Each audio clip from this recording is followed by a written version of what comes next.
மண்ணுக்குள்ள புதைந்த உன்னை தெரியாமல் நான் தோண்டி எடுத்து விட்டேன். இருந்தாலும் உனக்கு என்ன செய்ய வேண்டும், உனக்கு ஆராதனை பூஜைகள் எப்படி செய்ய வேண்டும் என்று எனக்கு ஒன்றுமே தெரியாது.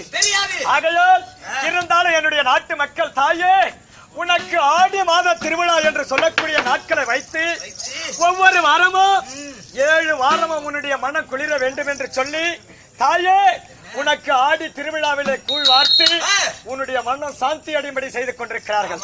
இருந்தாலும் இவ்வளவு ஆவேசம் உனக்கு வேண்டாம் தாயே. தாயே, ஆமா, ஆகையால் ஆஹா அங்கமோ ஆஹா தெரிகிறது பாலவா தாயே, அது வீடி பிடிக்குதுடா இப்பதான் கம்முனு. தாயே, தாயே, தாயே, இருந்தாலும் இருக்கட்டும். உன்னை ஆராதனை பூஜைகள் செய்து உன்னை அழைத்திருக்கிறேன். இருந்தாலும் என்னுடைய குறையை தீர்க்க வேண்டும் தாயே.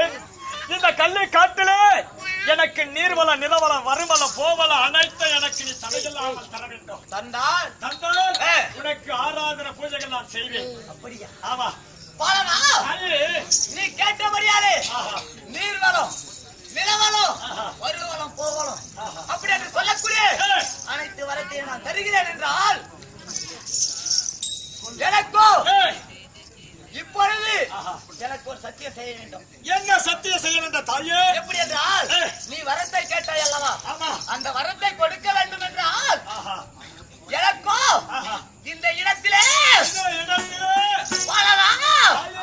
எனக்கு கோயில் கட்டி கும்ப அபிஷேகம்